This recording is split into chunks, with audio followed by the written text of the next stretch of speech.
Jazakallah khairan, Shaykh, for the biscuits. What biscuits? These ones, you know, they're No, delicious. these are Welsh cakes, my friend. Yeah. Big difference. Yeah, can't be getting that wrong in Wales. Nope. I just got a job interview. MashaAllah. Congratulations. Thank you. Yeah, what's the job interview for? It's for a job at a dental practice. So I'm pretty excited, but a MashaAllah. bit nervous as well. MashaAllah. Congratulations. Mabruk. What are you nervous for?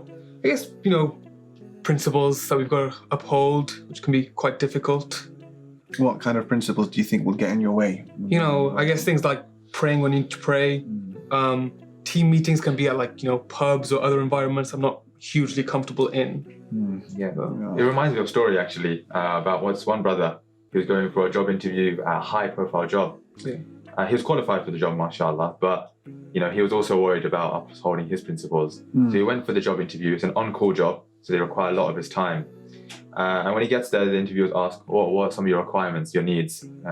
The brother says, well, I need to pray 5 times a day. And on Fridays, I need to go for Jummah Salah at Masajid. Unfortunately, the interviewers are like, we need you on call at all hours. We can't expect you to be praying while on the job. Fortunately, the brother was like, this isn't for me. He wanted to keep to his deen, to keep to his principles. And so he was leaving the interview. And as he was about to leave, the interviewers were like, stop. This is exactly what we're looking for. SubhanAllah. They were like, we need someone who is going to uphold their principles. This job requires a lot of responsibility. Yeah. Wow. Allahu Akbar. Subhanallah. Yeah, that's amazing. Yeah. I mean, we recognize that. I mean, that's something that resonates with us as Muslims. Yeah, how absolutely. you may want something that's not good for you. You may think that something is good for you that is actually bad for you. Yeah. And this is a core principle in our religion. Allah subhanahu wa ta'ala, He said, وَعَسَىٰ أَن تَكْرَهُ شَيْئًا وَهُوَ خَيْرٌ لَكُمْ. You may hate a matter and it's good for you. وَعَسَىٰ أَن تُحِبُّ شَيْئًا وَهُوَ شَرٌ لَكُمْ. And you may love a matter and it's actually bad for you. وَاللَّهُ يَعْلَمُ وَأَنْتُمْ لَا تَعْلَمُونَ. And Allah knows and you don't know. So this really is one of the greatest blessings of a concept that we as Muslims have been gifted with. It's a huge coping mechanism that most of humanity has been deprived of.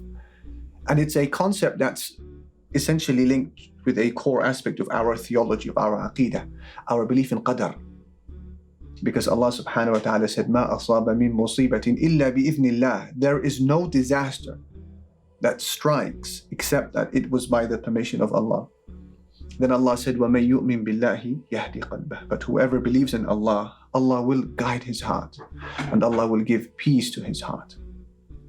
And there was one of our predecessors, Alqamah, who elaborated upon this ayah, that whoever believes in Allah in disaster, Allah will guide his heart. He said, this is in reference to a person who is struck with a calamity, but then realizes that it's from Allah.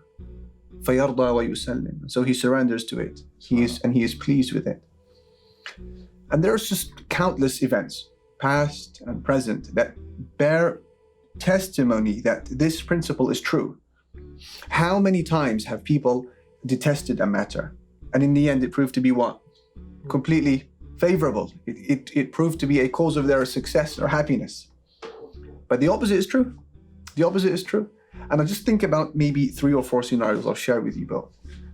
Nothing was more detestable to the heart of Prophet Musa than, or the heart of the mother of Prophet Musa, than to see her newborn in the arms of the Pharaoh, because he would also be put to the sword. That was the fate of every newborn child in the law of Egypt.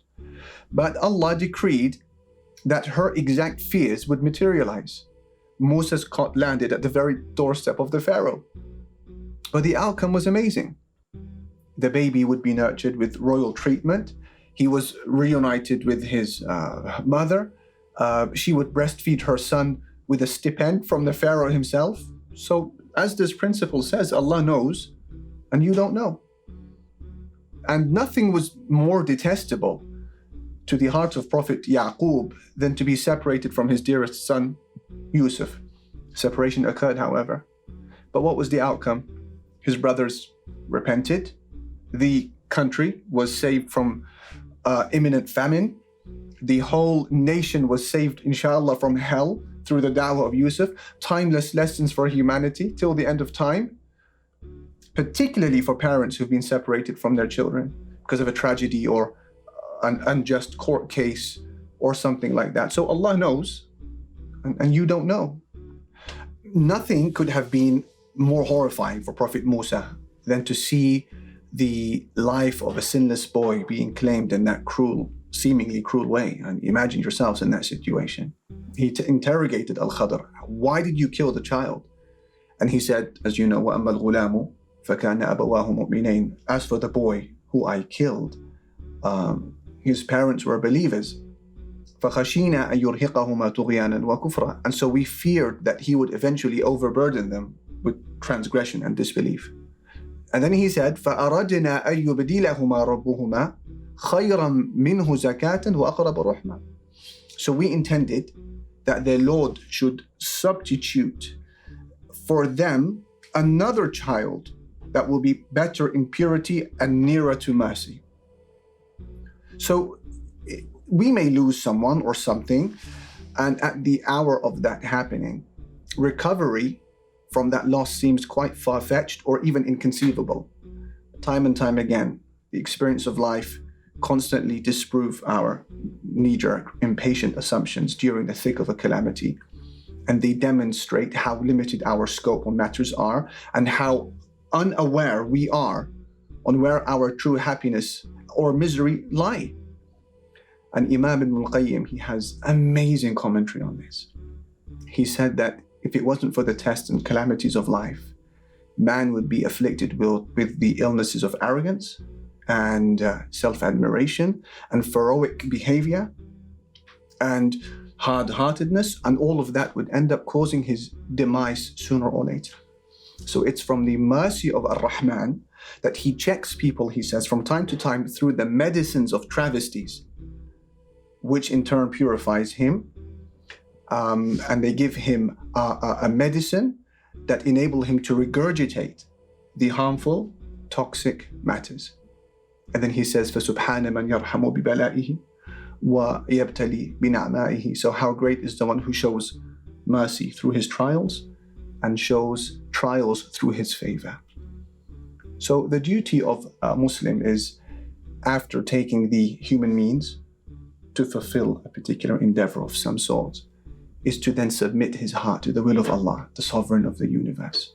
And he will then choose the outcome according to what he knows is best for you, not what you think is best for yourself. And so it's a valuable principle that you may love something and it is bad for you, and the other way around.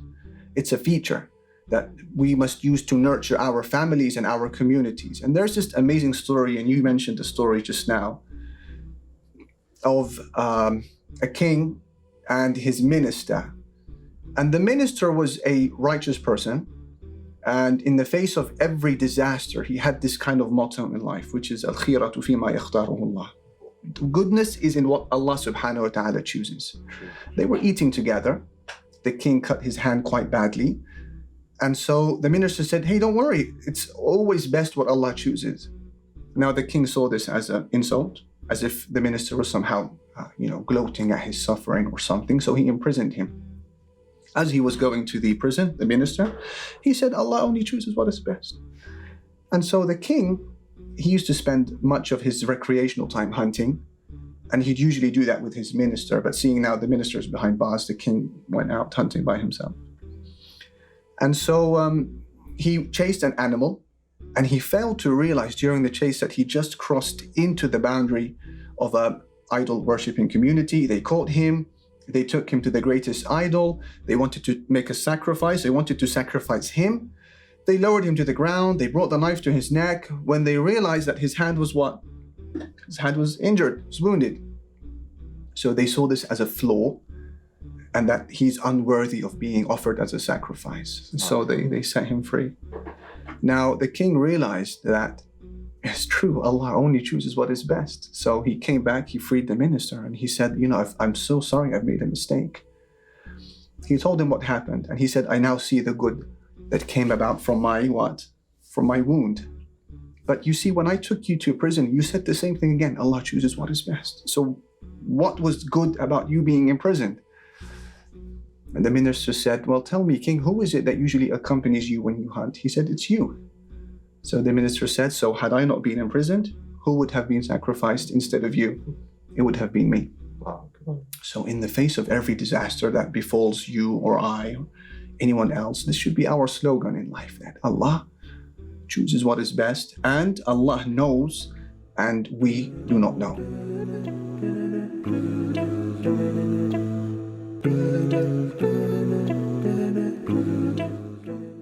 وبالحق أنزلناه وبالحق نزل وما